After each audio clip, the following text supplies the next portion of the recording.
সঙ্গ একবার করো রে মন সাধু সঙ্গ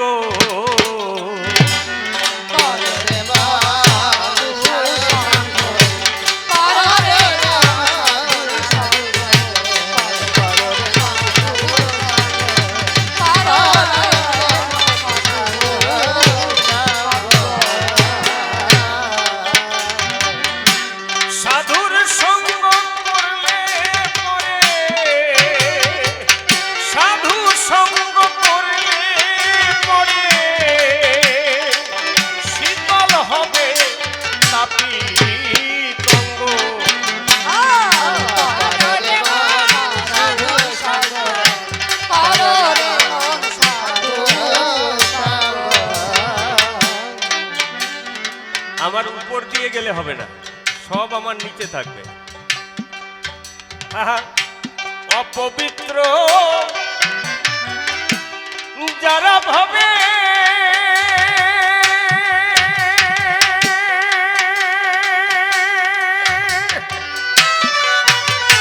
সাধু সঙ্গে পবিত্র হবে, হায় রে অপবিত্র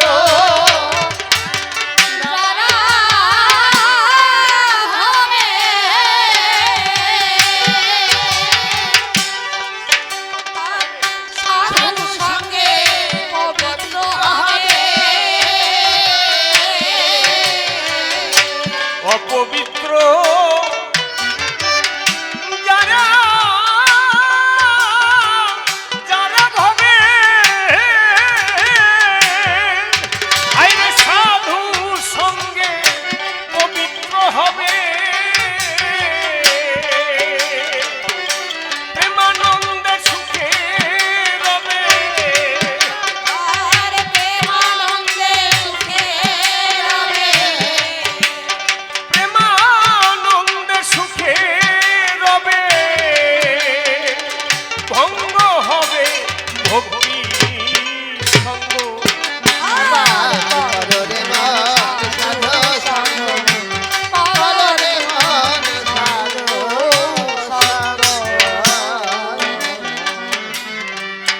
তারা প্রেমানন্দে সুখে রবে, তারা প্রেমানন্দে সুখে রবে,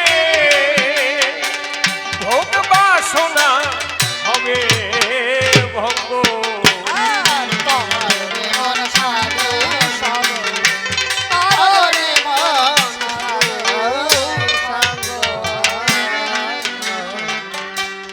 মানুষের যত আছে আরো চাই, চাওয়ার কোনো শেষ নাই। যার একতলা আছে তার দোতলা চাই, যার দোতলা আছে তার 10 তলা চাই, যার 10 বিঘে জমি আছে 100 বিঘে চাই, শুধু চাই আর চাই। আর সেই চাওয়া পাওয়া পূরণ করতে গিয়ে তাকে যত বড় অপকর্ম করতে হয় তার কিছু পা হচ্ছে না। আচ্ছা বলুন তো, আমার ধারে মানুষকে ঠকিয়ে কেউ কোনোদিন সুখী হতে পারে? তাহলে যারা লক্ষ লক্ষ কোটি কোটি মানুষের মুখের অন্ন কেড়ে খায় তারা কি জানে না এই কর্মটা ভালো না? যতই পয়সা করি বিষয় বাড়ি থাকুক না কেন, আমরা জগতে চিরদিন কেউ থাকবো না। আজকে এসেছি, দুদিন পরে যেতেই হবে। আর যা কিছু জোগাড় করেছি সব কিছু পড়ে রবে। আচ্ছা, এই সমস্ত জানার পরেও তারা কেন করে? তারা কি মূর্খ লোক? তারা কি অজ্ঞানী লোক? লেখাপড়া জানে না? জানে, কারণ যারা মূর্খ, যারা গরিব মানুষ, তারা মানুষের বেশি ক্ষতি করতে পারে না। কিন্তু যারা লেখাপড়া জানে, প্রভাবশালী মানুষ, তারা কি করতে পারে না লক্ষ লক্ষ কোটি কোটি মানুষের ক্ষতি করতে পারে এক কলমের খোঁচা দিয়ে, পারে না? তাহলে তারা তো অজ্ঞানী নন, তারা বিশেষ বিশেষ জায়গায় অবস্থান করছেন, তবুও তারা কেন করে? কারণ তারা অনেক কিছু করেছে তাই। কিন্তু জীবনে একবার সাধুর বাজারে গিয়ে সাধু সঙ্গ করে নাই। যদি সাধু সঙ্গ করত তাহলে বুঝতে পারত, তাহলে তার 10 ইন্দ্রিয় ষড়রিপু জয় করতে পারত। মনে করুন ধারণা, তাহলে কোনোদিন সেই অপকর্মের দফা সারতে পারত না। তাহলে আমাদের শত্রু কি আমাদের বাইরে? না, কি বলবো, সবার ধারে আমাদের যে নিত্য শত্রু সে আমাদের ভিতরেই বসবাস করে। বাইরের শত্রু শত্রু নয়। বাইরের শত্রু যদি হয় তার হাত থেকে বাঁচা যায়, আর শত্রু যদি ঘরে রয় তার হাত থেকে বাঁচা যায়? ওই পাড়ার বড় মস্তান আপনার ভয় করে, সে যে রাস্তায় যাবে আপনি যাবেন না, বেঁচে যাবে। কিন্তু আপনার ঘরে যদি আপনার শত্রু বসবাস করে, কোথায় থাকেন, কখন খান, কখন ঘুমান, সবকিছু জানে, সে ফাঁক বুঝে আপনাকে শেষ করে দিতে পারে। কি বলবো সবার কাছে, তাই আমাদের শত্রু বাইরে না, আমাদের ভিতরেই বসবাস করছে। আর আমরা কি করছি? না, ষোড়শ উপচরে ভোগ সম্ভার নিয়ে তার সেবা করে চলেছি। তারা কারা? নেই যে আমাদের রিপু, 5টা জ্ঞানেন্দ্রিয়, 5টা কর্মেন্দ্রিয়, ষড়রিপু, এই যে 16 জন। মনে করুন ধারণা, এই 16 জনকে যদি আমরা জয় করতে না পারি, জীবনেও সাধুর বাজারে যাওয়া যাবে না, আর সেই পরম তত্ত্ব জানা যাবে না।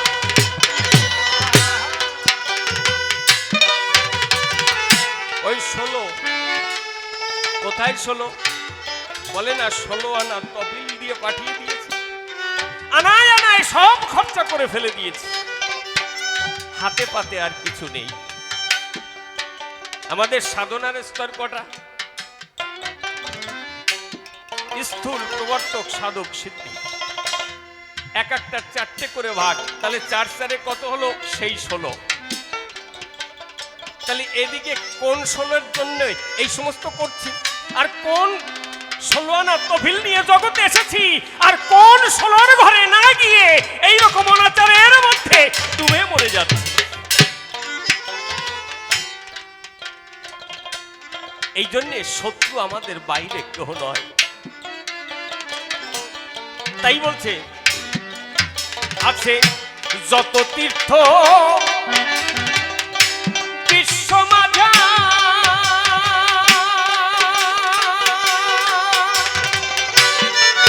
আইরে সর্বশ্রেষ্ঠ সাধুর বাজার, আইরে যত তীর্থ বিশ্ব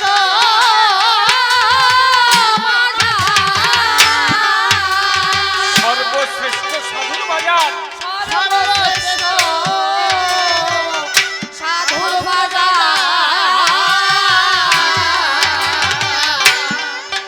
আছে যত তীর্থ এই বিশ্ব মাঝা,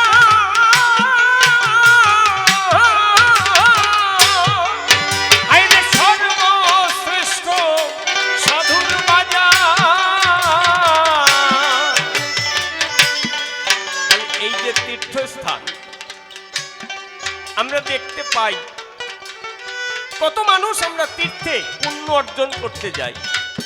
আচ্ছা বলুন তো আমার ধারে, তীর্থে গেলেই কি মানুষ সাধু হতে পারে? পারে না। কারণ তীর্থে গেলেই যদি মানুষ সাধু হতো, তাহলে ওই যে তীর্থধামে যে চোর শাসকরা আছে না, সাধারণ মানুষের ব্যাগ নিয়ে যায়, টাকা পয়সা নিয়ে যায়, ভালো জায়গায় থাকতে দেবে বলে, তাহলে ওরা আগে সাধু হয়ে যেত। হয় না। অর্থাৎ সদ্গুরুর সঙ্গ নিয়ে, তত্ত্ব নিয়ে, সেই তত্ত্ব যদি একবার জীবনে আয়ত্ত করতে না পারে, সে তীর্থে গেলে কাজ হতে পারে? এই জন্য বলছি, আছে যত তীর্থ বিশ্ব মাঝা, আইরে সর্বশ্রেষ্ঠ সাধুর বাজার, সাধ্য সাধন সাধুর কারবার, আইরে সাধ্য সাধন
কাণ্ডারি মায়ার নব দিতে পারি, তব সমবান্ধব মম কই।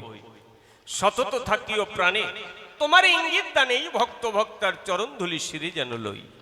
পরে বন্দী মাতা পিতার চরণ যে পদ করিলে স্মরণ, ভবসিন্ধু তরণের একমাত্র উপায়। ওনাম লইলে পরে আপদ হরে বিপদ হরে, জীবগণে ধুব মুখ্য পদ পায়।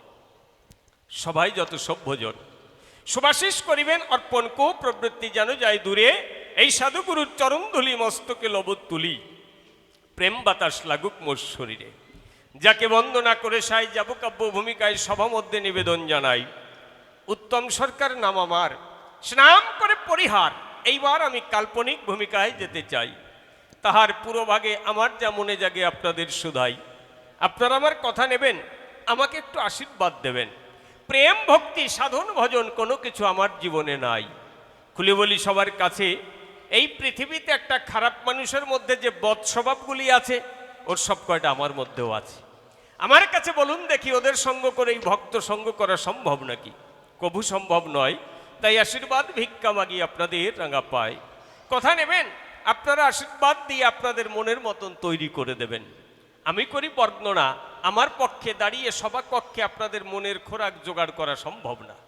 কারণ আপনারা যেমন বিজ্ঞ শ্রোতা, আমি নহে তেমন বক্তা। আমি হলাম ভাঙ্গা নৌকার তক্তা, সভাতে জানাই। এই জন্যে পুনর্বার চরণ ধরে একটু আশীর্ভিক্ষা চাই। যাকে ভাবধারায় বলতে গেলে অনেক সময় যাবে চলে, তাই তো চিন্তা করলাম দিলে মনশিক্ষার নাই প্রয়োজন। এইবার সনাম পরিহরি কাল্পনিক নাম ধরি দাঁড়াবো এখন। কিন্তু আমার কাছে বলুন দেখি, আমার দ্বারায় দাঁড়িয়ে এই সভায় কৃষ্ণদাস কবিরাজ গোস্বামীর ভূমিকায় কথা বলা সম্ভব নাকি? কারণ কৃষ্ণদাস কবিরাজ যিনি রাধা কৃষ্ণের মধুর তত্ত্বে বিলীন হয়েছিলেন তিনি। আর কি বলবো সবার ঠাই। আর রাধা কৃষ্ণ তত্ত্ব কাকে বলে দাঁড়িয়ে বলি সভা তলে, সেই তত্ত্বই আমার জানা নাই। বলুন তো, আমার ধারে যদি কেউ পথ না চেনে, সেই রাস্তা ধরে সঠিক জায়গায় যেতে পারে? যাওয়া সম্ভব নয়। তবু এখন গাইতে এসছি কবি গান, আর ভূমিকা যখন করেছে দান, এখন কৃষ্ণদাস কবিরাজ না হলে বা হবে কেন? মনে আছে ভাবো, তার ভূমিকায় যাওয়ার আগে তার পুরো ভাগে একটু আত্মনিবেদন জানাবো। হে কবিরাজ গোস্বামী, সেই রাধাকৃষ্ণের তত্ত্ব পূর্ণাঙ্গভাবে উপলব্ধি করেছো তুমি, তার মধ্যে ডুবে আছো তুমি। তুমি আমার কথা নিও, তুমি থাকো যে দেশে, আমায় তুমি ভালোবেসে আমার হৃদয়াসনে বসে বসে তোমার কথা তুমি বলে দিও।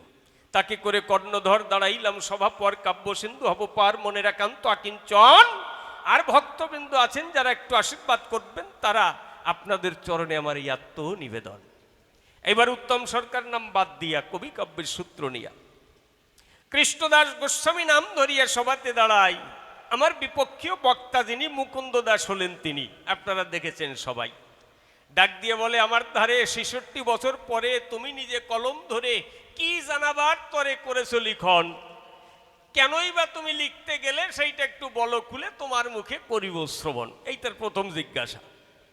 আবার ডাক দিয়ে বলে, তাই শাস্ত্রে কলিযুগে সন্ন্যাস নাই। মহাপ্রভু কেন সন্ন্যাস নিলেন একটু জানতে চাই। দুখানা বিবাহ করে প্রথম স্ত্রী গেল মরে, তারপরে আর একজন রইল ঘরেই। কি করেছিল? মাকে ফাঁকি দিয়ে, স্ত্রীকে ফাঁকি দিয়ে সন্ন্যাস নিয়ে গেল। আবার যখন উড়িষ্যায় যায়, রায় রামানন্দের সাথে যখন দেখা হয়, সেখানে করেছে বর্ণনা, কান্তা প্রেমের উপরে কিছু মেলে না। আবার এই যখন নদিয়াতে ছিলেন তখন কি বলেছিলেন আপনারা জানেন সবাই, হরিনাম ভিন্ন কলির জীবের গতি নাই, গতি নাই, গতি নাই। এইবার তুমি ব্যাখ্যা করো, তাহলে একই মানুষের দুই রকমের কথা। নদিয়ায় দিলেন ১/১২টা, আর উড়িষ্যায় গিয়ে দিলেন আর ১/১২টা। অর্থাৎ এখানে বললেন হরিনামের চাইতে বড় কিছু নাই, আর ওখানে রায় রামানন্দের কাছে বললেন কান্তার উপরে কিছু নাই। এখন কোনটা শ্রেষ্ঠ এটা জানতে চাই। কি ভালো কথা। ডাক দিয়ে বলে সবার ধারে, তারপরে একবার হরে নামে যত পাপ হরে, পাতকীর সাধ্য নাই তত পাপ করে। কোটি জন্ম করে যদি নাম সংকীর্তন, তথাপি না পাবে ব্রজের ব্রজেন্দ্র নন্দন।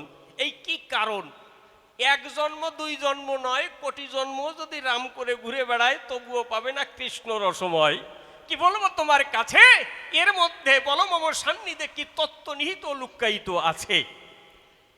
এইবার আপনারা ভক্ত যারা ধৈর্য ধরে থাকুন, তারা আমার কাব্যের দ্বারা বোঝাবার চেষ্টা করবো এ সভায়।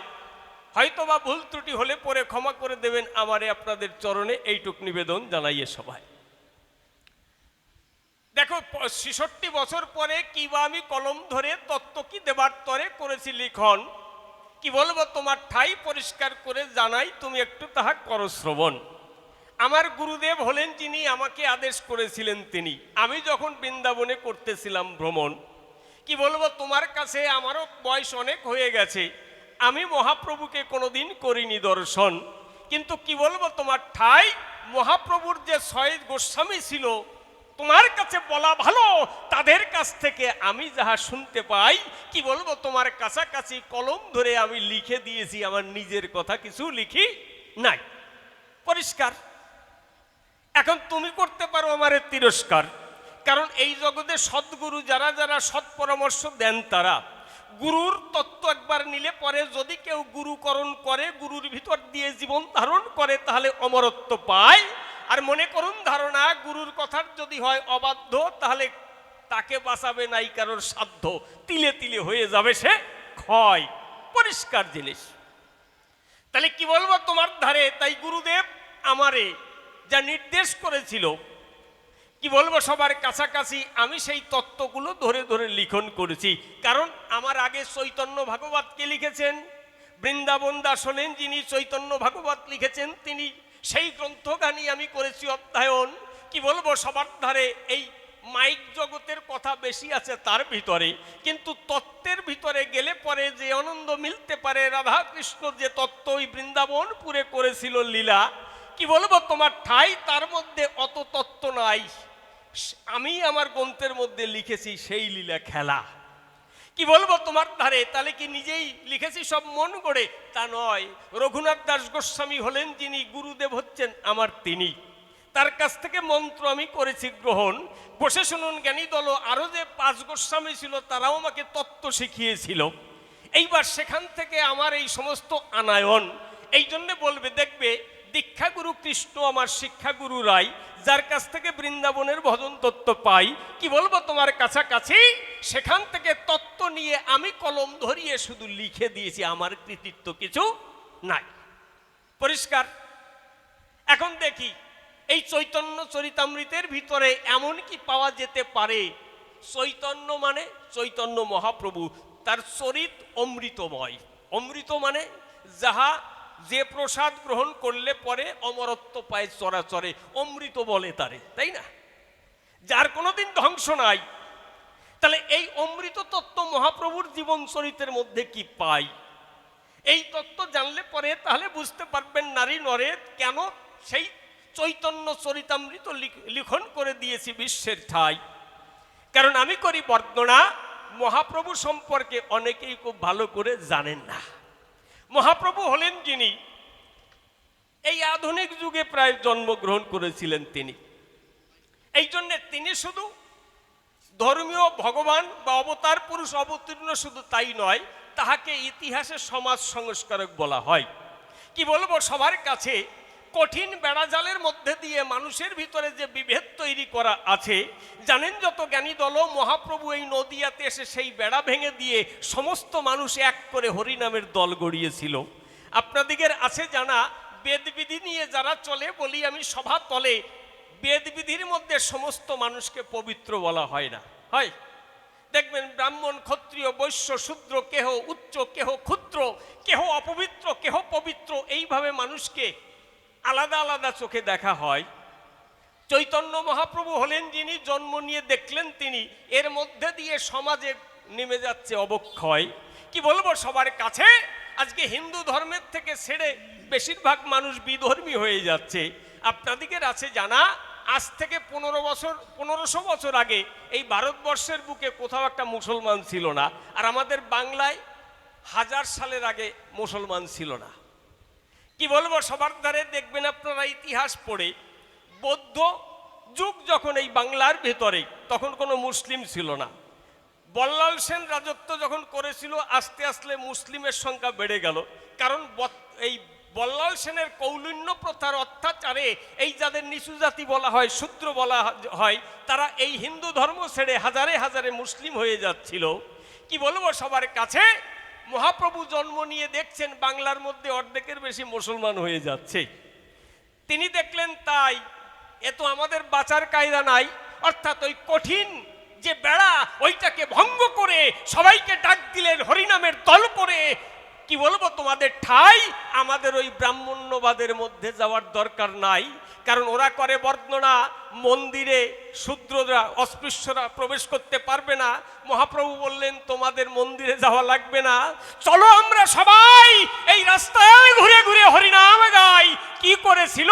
36 জাতি একত্তরে হরিনামের দল করে এই নবদ্বীপের সমস্ত অলিতে গলিতে হরিনামের দল নিয়ে হরিনাম করে মানুষকে হরিনামের মধ্যে মত্ত করেছিল।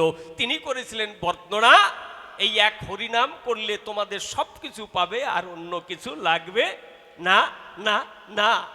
তাহলে কি বলবো সবার ধারে কি তত্ত্ব আছে হরিনামের ভিতরে। একবার যদি কেউ হরিনাম করে তাহলে সে বুঝতে পারে। আচ্ছা, হরিনাম না করে যদি কেউ জিজ্ঞেস করে হরিনামের মধ্যে কি আছে, বোঝা যাবে? যে জীবনে রসগোল্লা খায়নি তারে আপনি রসগোল্লার কি স্বাদ মুখে দিয়ে বলে বুঝাতে পারবেন?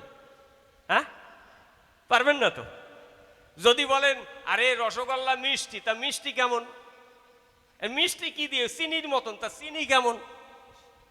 অর্থাৎ আপনি যা দিয়ে বুঝান না কেন, যতক্ষণ পর্যন্ত তার মুখে মিষ্টির দানা না দেবেন, মনে করুন ধারণা, যতক্ষণ সে মিষ্টি তার যে কি সৃষ্টি যতক্ষণ আস্বাদন না করবে সে কিন্তু বুঝতে পারবে না, আর মুখ দিয়ে বলা সম্ভব না। তেমনি কি আছে হরিনামের ভিতরে, একবার যদি কেউ হরিনাম করতে পারে, হরিনামের রস যদি একবার করে আস্বাদন, কি বলবো সবার ঠাই তারে বলে দরকার নাই, সব নিজেই টের পায় তখন। তাহলে চৈতন্য মহাপ্রভু হলেন যিনি এই বেদ বেদান্ত তার মধ্যে যে সিদ্ধান্ত সেগুলো আসলে ভ্রান্ত, ওইগুলোকে সব ফেলে দিয়ে একমাত্র হরিনামের দল গড়িয়েছিলেন তিনি। তার জন্য পণ্ডিত সমাজ কি করেছিল? মহাপ্রভুর বিরুদ্ধে গিয়ে রাজার কাছে নালিশ জানিয়েছিল। কারণ এই যে নিমাই, এ তো কোনো কিছু মানে না রে ভাই। কি করেছিল? কাজীর কাছে গিয়ে তখন দরবার করেছিল, কথা নেন, একে শাস্তি দেন। কার বিরুদ্ধে? মহাপ্রভুর বিরুদ্ধে। হ্যাঁ, তাহলে তিনি কে? তিনি সমাজ রক্ষক, তিনি একজন সমাজ সংস্কারক, তারপরে তিনি হচ্ছেন ভক্ত অবতার। কোনভাবে নাম করলে পরে সেই মূল তত্ত্ব জানতে পারে, মানুষের মন প্রাণ পবিত্র করে। মনে করুন ধারণা, ওই মন্ত্রতন্ত্র যাগযজ্ঞের মধ্যে দিয়ে কোনোদিন পবিত্র হতে পারে না না না। কি বলবো তোমার ঠাই সেই তত্ত্বটা একটু তোমারে পরিষ্কার করে জানাই। ওই চৈতন্য চরিতামৃতের ভিতরে লেখা আছে তাই, কিন্তু অনেকে ভালো করে বুঝতেও পারে না। ওরে বাবারে, আবার যাওয়ার সময় গল্প দিয়েছে। কি গল্প জানো? হ্যাঁ, জামাই ও নিমাই রেখেছে, জামাই রাখলো না কেন? বলো কিরকম হারামজাদা লোক।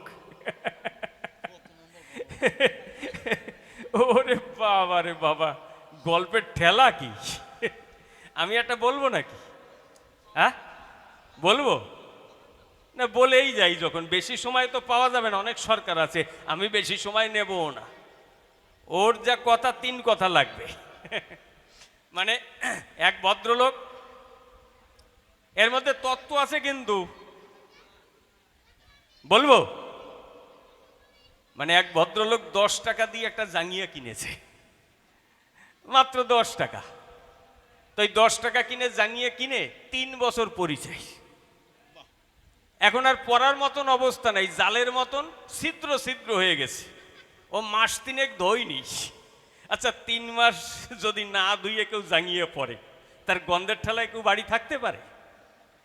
মানে এমন গন্ধ হয়েছে, যদি কারোর সাথে গন্ডগোল বাঁধে বোম মারা লাগবে না, গুলি করা লাগবে না, ওই জাঙ্গিয়ে ছুড়িয়ে মারলেই সেটা হার্টফেল করবে, এইরকম অবস্থা। এখন ওই গন্ধের চোটে আর বাঁচে না মোটে। ও করে ভাবো না এ সাঁতার জাঙ্গিয়ে আর রাখবো না। এখন ওই ধরে নিয়ে ঘরের পিছনে গেছে, গিয়ে রান্নাঘরের বেড়ায় ঝুলিয়ে ও চলে এসে। একটু পরে ওনার গিন্নি ছাই ফেলতে গেছে, উনি গিয়ে দেখে ওনার কর্তার সেই 10 টাকার জাঙ্গিয়া ঝুলানো আছে। ও চিন্তা করে তাই এই জাঙ্গিয়া আমার ফেলার ইচ্ছা নাই, 10টা টাকার জাঙ্গিয়া অত সোজা। মনে আছে ভাবো, এই জাঙ্গিয়া ধুয়ে নিয়ে ওই ভাতের হাঁড়ি মোছার নুড়ি কাপড় বানাবো। এখন উনি ওই জাঙ্গিয়া ধুয়ে নিয়ে ওই ভাতের হাঁড়ি মোছার নুড়ি কাপড় বানাইছে। উনিও 3 বছর ওই ভাতের হাঁড়ি মুছেছে, এখন গুঁড়ো গুঁড়ো হয়ে গেছে, ধরা যাচ্ছে না। উনিও মাস 3 দই নাই, পোকা কিলবিল কিলবিল করছে। উনিও রাগের চোটে বাঁচে না মোটে, ও নিয়ে ছাতা ঘরের পিছনে আগুন ধরায় দিছে। আগুন ধরিয়ে যেই চলে এসছে, ভদ্রলোক সেই জায়গায় গেছে, ও গিয়ে দেখে তাই সেই 10 টাকার জাঙ্গিয়া পুড়ে হয়ে গেছে ছাই। উনি চিন্তা করে আমার ফেলার ইচ্ছা নাই। মনে আছে ভাবো, এই ছাই দিয়ে আমি দাঁতের মাজন বানাবো। এখন উনি সেই জাঙ্গিয়া পোড়া ছাই দিয়ে নিয়ে এখন দাঁত মাজে। দাঁত মেজে কলে গেছে, কলের জল মুখে দিয়ে কুলকুচি করে যেই ফেলেছে, দেখে জলের সাথে ভাসে গেছে। এখন ডাক দিয়ে বলে, কল তলে আমার 10টা টাকার জাঙ্গিয়া সব চলে গেল জলে। তা ওর সাথে কথা বলে আমার সব কিনা যায় জলে, তা টের পাচ্ছি না। বলে নাম রেখেছে নিমাই, কেন রাখলো না জামাই। ওরে কপাল রে। যাই হোক, বসে থাকুন সকল, আমি সেই। আচ্ছা বলুন তো, আমার দ্বারে একজন মানুষ সেই জগৎ পিতা হতে পারে? আমি যদি সেই, মানে ভগবান আর আমি এক, তাহলে এর মধ্যে নাই কোনো ভাগ? আমার কাছে বলুন দেখি, এক বাটি জল আর মহাসমুদ্রের সমস্ত জল এক হয় নাকি? তাহলে আমরা সাধারণ জীব যারা, ওই বাটির জলের মতন তারা মহাসমুদ্র থেকে এই জলের উৎস মিথ্যে কথা নয়, কি বলবো, সবার ধারে মহাসমুদ্রে ফেলে দিলে এই জীব যায়, মরে যায় না?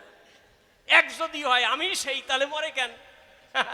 মহাপ্রভু হলেন যিনি ডাক দিয়ে বলেছিলেন, তিনি কি বলবো, তোমাদের ধার, আমি সেই তা নয়, বলো হে প্রভু আমি তোমার।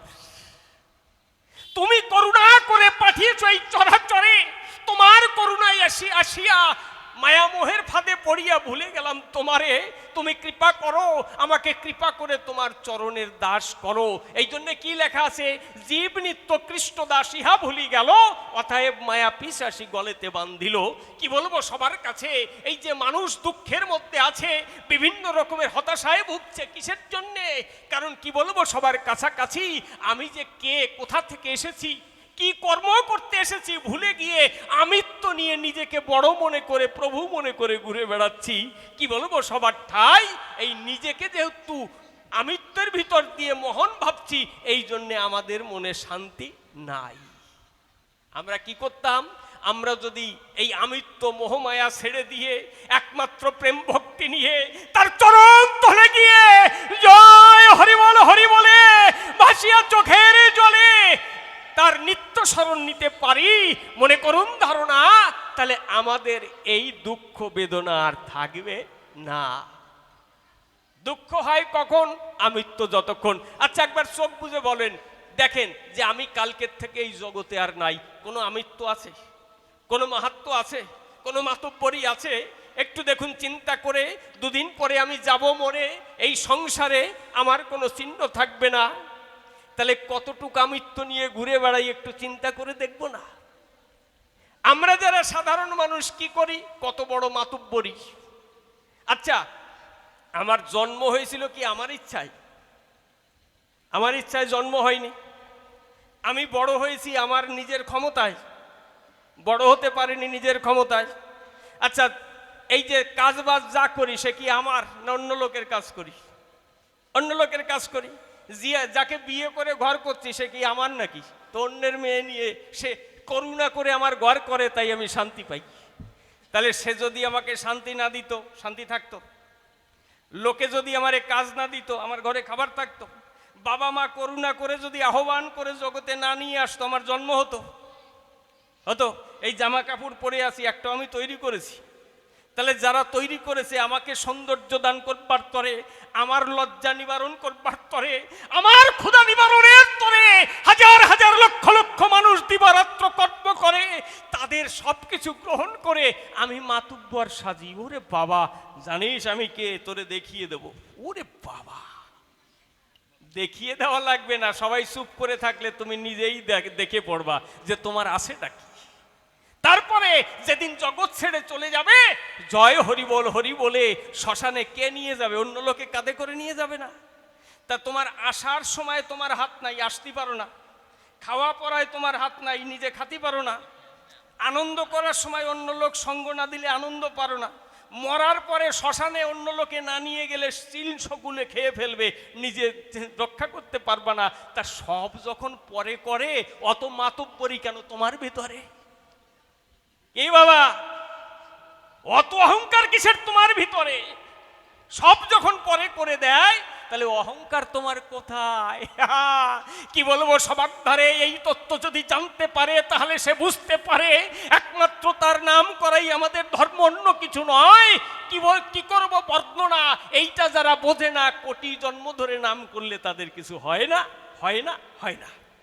বোঝো, এই যে বলছে কোটি জন্ম ধরে যদি করে নাম সংকীর্তন, তথাপি না পাবে ব্রজের ব্রজেন্দ্র নন্দন। অর্থাৎ ওই যে জীব নিত্য কৃষ্ণ দাস, আমি যে কৃষ্ণের দাস, একমাত্র তার চরণ সেবা করা, আর তিনি যে কর্ম করবার জন্য আমাকে এনেছে সেই কর্ম পালন করা আমার কর্তব্য। সেই কর্তব্য না করে অহংকারে যেজন চলাফেরা করে, সে কোটি জন্ম ধরে নাম করলে নামে কাজ হবে? কৃষ্ণ পাবে?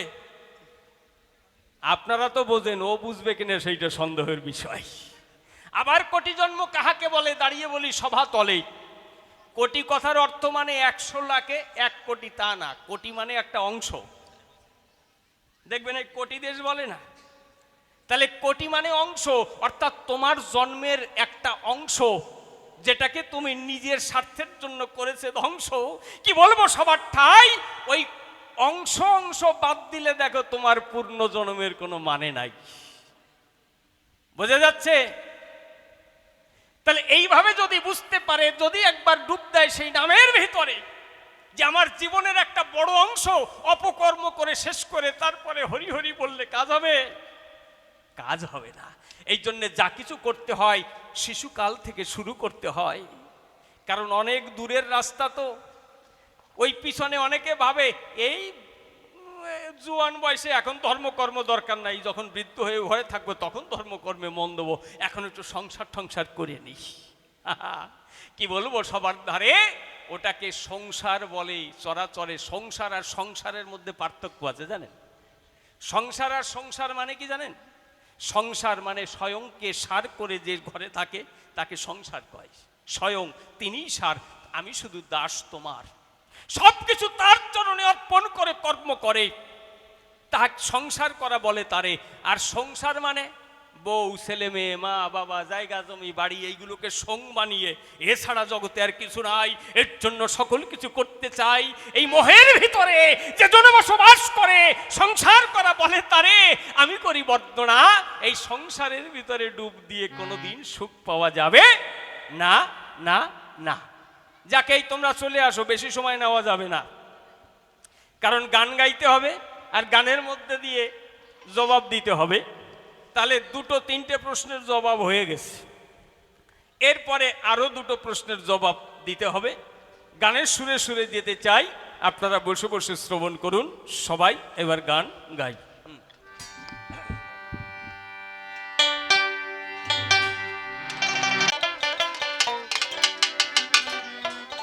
যে ভক্ত 50 টাকা আমাকে দান করলেন, এটা আমার কাছে আশীর্বাদ স্বরূপ।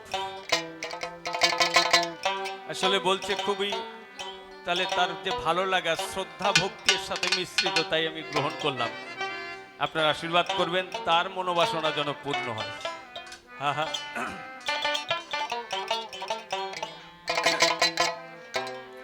হা হা। মধুর বৃন্দাবন যেথায় শিবং শিবদন,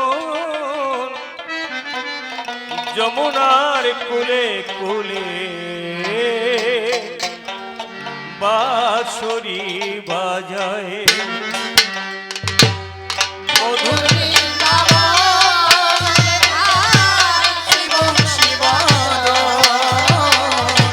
যমুনার কুলে কুলে বাঁশরি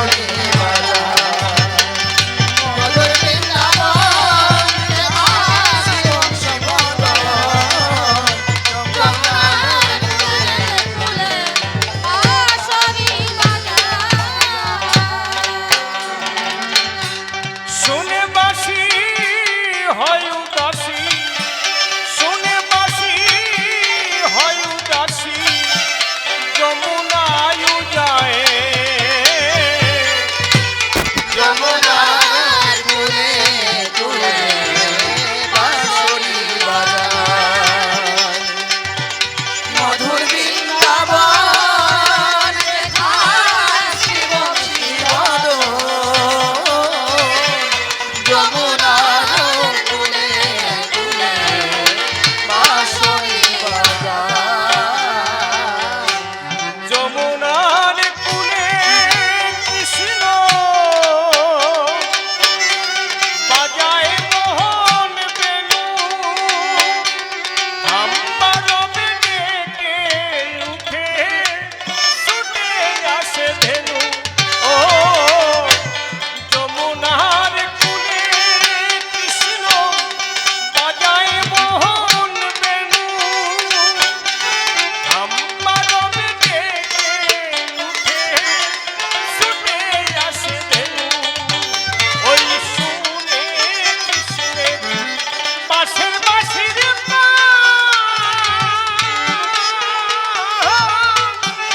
উল্কাবিদের গেল কুলমান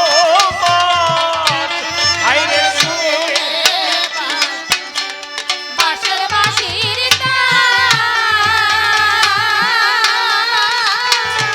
কুলকামিনীর গেল কুলমান কবিভূত কঠিন পাষাণ কবিভূত কঠিন পাষাণ ধুলায় বয়ে যায় যমুনার কূলে কূলে বাঁশরি বাজায় মধুর বৃন্দাবন শিব শিবদ যমুনার কূলে কূলে বাঁশরি বাজায় কদম ডালে যখন কৃষ্ণ বাজায় বাঁশরি রান্না ঘরে কান্না করে সেলাই কিশোরী ও কদম ডালে যখন কৃষ্ণ বাজায় বাঁশরি রান্না ঘরে কান্না করে সেলাই কিশোরী ওই পাশের বাসি জানে কি বাহাদু হলুদ দিতে ভুলে যায় সে নু হায়রে বাঁশের বাঁশি জানে কি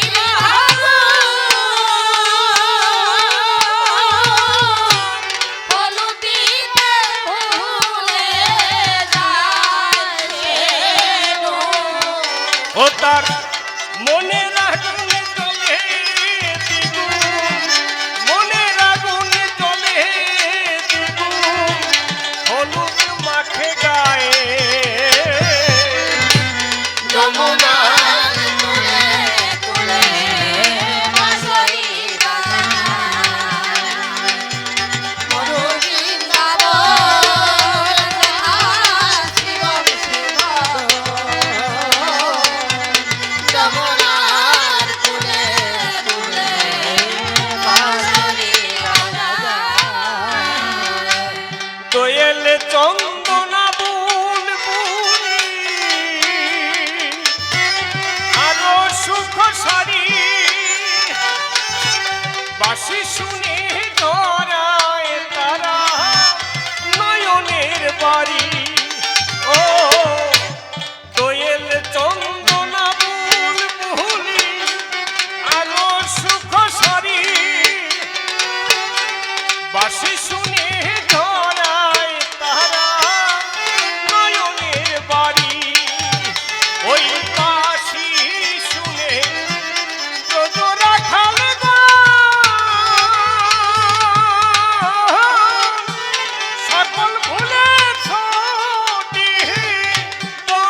অষ্টাঙ্গ যোগ সাধন করে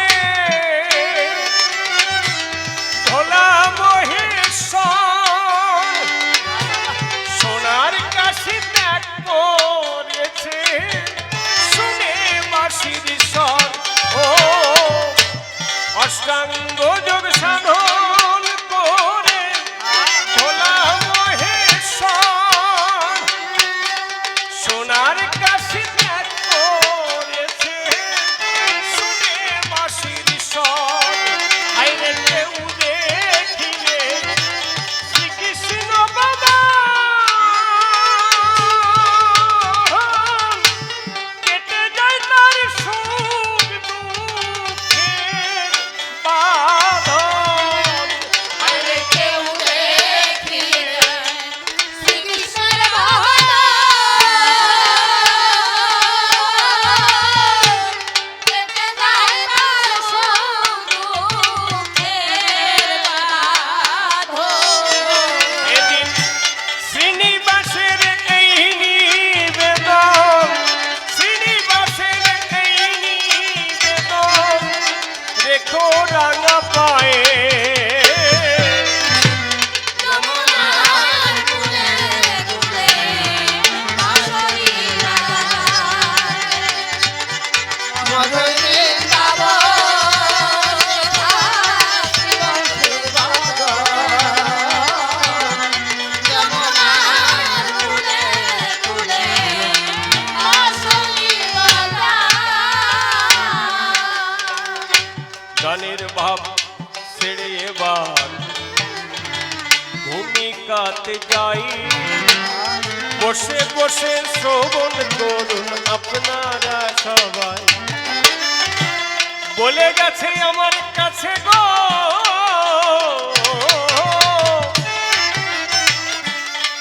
তুমি আমার কথা নেবে ভালোভাবে ধরে ধরে জবাব দিয়ে যাবে। ও বলছে কলিযুগে বলল হরি নামের উপরে কিছু নাই। আবার উড়িষ্যায় গিয়ে বললেন কান্তার উপরে কিছু নাই। তাহলে আমরা তো সমস্যায় পড়ে যাই, কোনটা ঠিক সেইটা জানতে চাই। দেখো হরিনাম হচ্ছে প্রাথমিক স্তর। বলি সবার ধারে নামের মধ্যে নামই থাকে সেই জন জানতে পারে। নাম করিয়া যখন তাকে গো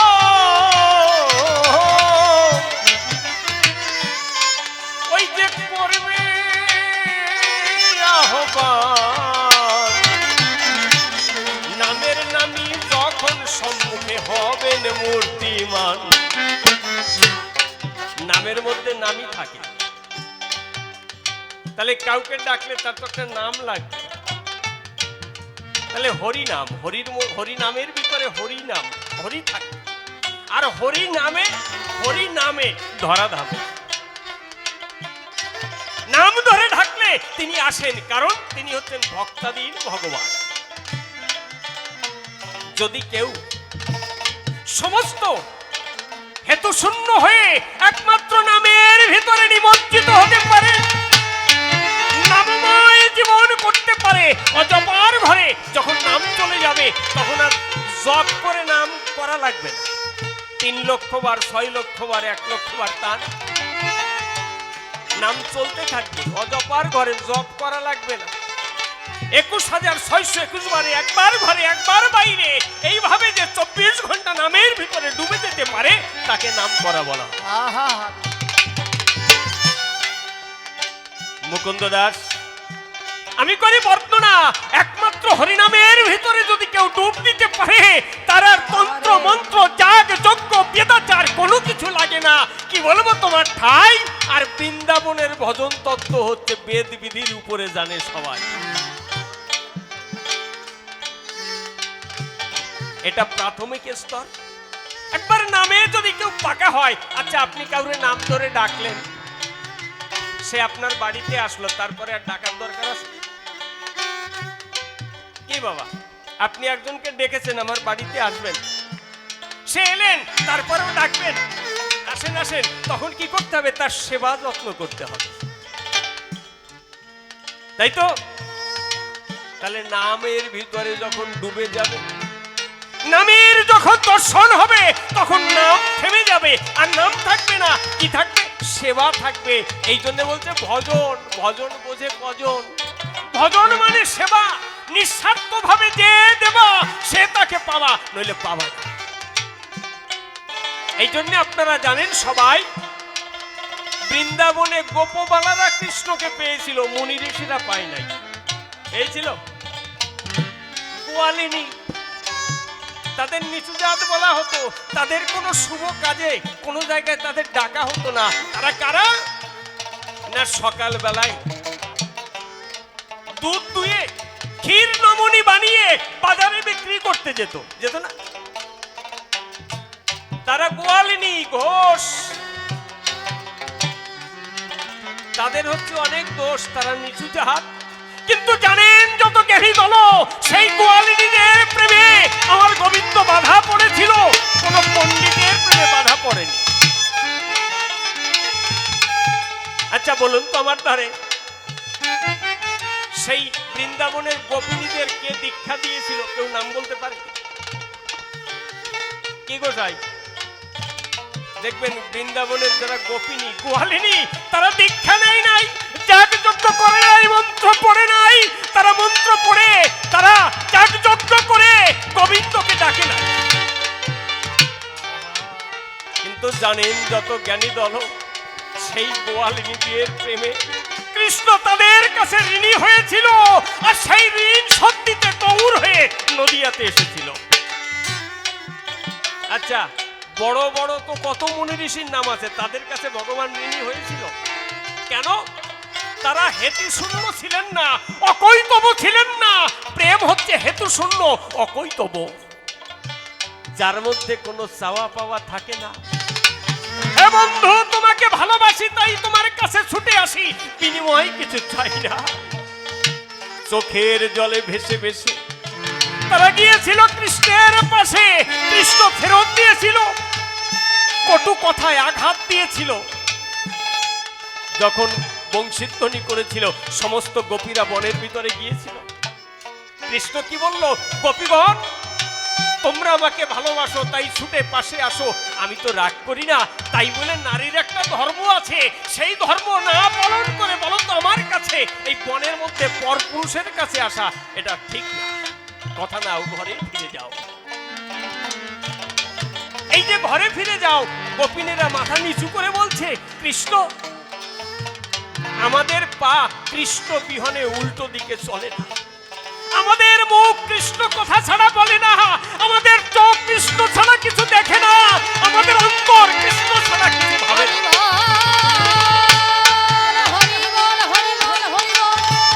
এই যে তন মন ধন সব করেছে কৃষ্ণ পদে অর্পণ, আর তার জন্য তাদের এই হেতুশূন্য ভালোবাসায় ঋণী হয়েছিলেন জনার্দন।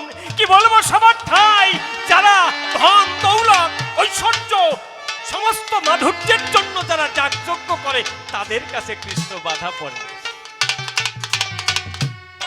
মুকুন্দ দাস, কি বলবো তোমার ধারে, এই হেতুশূন্য হতে গেলে আগে নামের ভিতরে, ওই নামের ভিতরে ডুবে মরতে হয় সংসারে।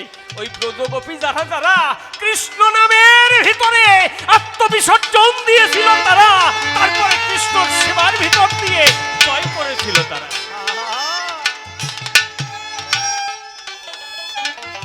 এই জন্য তোমার কাছে মনে হচ্ছে যে ওই যে একবার হরিনামে যত পাপ হরে, পাতকীর সাধ্য নাই তত পাপ করে, হরিনাম ভিন্ন কলের জীবের গতি নাই বলেছিলেন নিমাই। আবার তিনি বলছেন কান্তার উপরে কিছু নাই, একটা প্রাথমিক স্তর আর একটা শেষ স্তর। কৃষ্ণ পানে ধাবিত হওয়া গো, ওই নামের মধ্যে থেকে শুরু হয়, কৃষ্ণ সেবার মধ্যে দিয়ে মাধুর্য প্রাপ্ত হয়। তাহলে সেবার মধ্যে যতদিন মন না দেবা গো,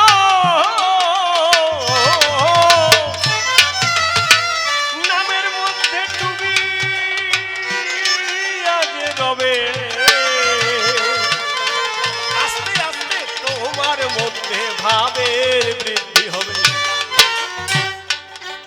নামের মধ্যে ডুব দিলে কি হয় দেখবেন, এই যে মতুয়ারা যখন নাম করে না ডঙ্কাবাজি, হরি বল হরি বল হরি বল হরি বল, তাদের কি থাকে? নৃত্য আর নাম, আর কিছু থাকে? তাদের শ্রবণ ইন্দ্রিয় কি শ্রবণ করে? নাম শ্রবণ করে। তাদের কর্মেন্দ্রিয় ওই একটাই কর্ম করে, সেই নামে উন্মত্ততা, হরিবল হরিবল। তাহলে তাদের দুটো ইন্দ্রিয় সজাগ থাকে, কি তিনটে ইন্দ্রিয়, জ্ঞানেন্দ্রিয়, কর্মেন্দ্রিয়, আর কি একটাই কাজ কর্মেন্দ্রিয়, সেটা হচ্ছে নাম করা, তাই না? আর কিছু থাকে? এই নামের মধ্যে যখন মাতাল হয়ে যায়, কি বলবো, সবার পাশে ওই তো একই হরি নাম, আলাদা তো কিছু না, কোন সময় যেন চোখ থেকে ঝরঝর করে জল নেমে আসে। এটা কি? এটা প্রেমশ্রু। আর এই প্রেমশ্রু নাম করতে করতে যখন ঘনীভূত হয়, তখন আর জল বের হয় না, তখন আর জল বের হয় না, কঠিন। এই কঠিন অবস্থা, এর এক একটা নাম আছে, অত নাম বলার আমি এখন আর, যেহেতু অনেকটা সময় হয়ে গেছে, অনেক সরকাররা আছে, দেখতে দেখতে 1 ঘন্টা 10 মিনিট হয়ে গেছে। আমার টাইম ছিল 1 ঘন্টা। ঘড়ির দিকে তাকিয়ে উতলা হলো আমার মনটা, ইহার পরে অন্য সরকার আসবে গো,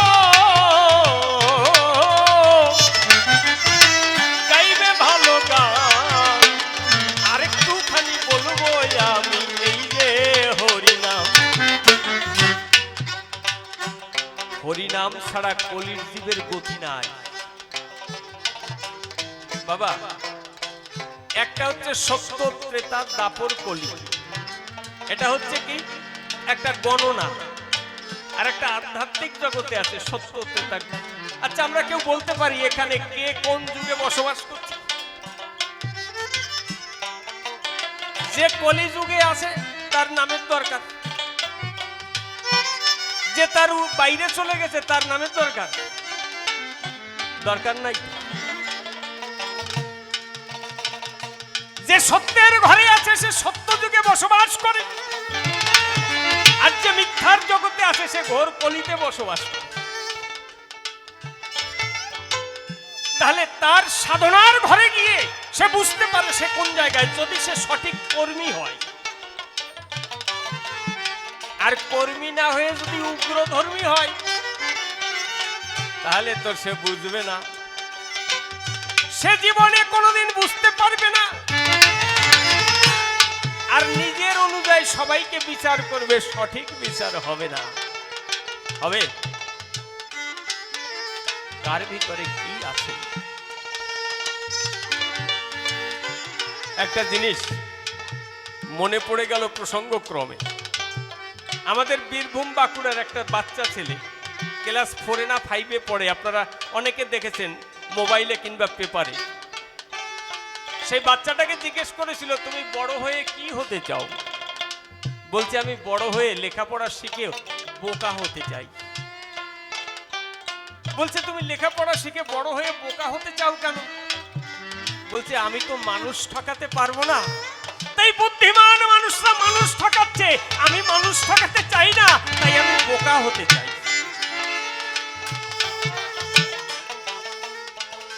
কেমন লাগে? আসলে মানুষকে কেউ ঠকাতে পারে না, নিজে ঠকে। আরো নিজে ঠকবে না বলে বলছে, আমি বোকা হতে চাই, যে জগৎ থেকে এসেছি সেই জগতে থাকবো। সেই শিশু ভাব, সরলতা।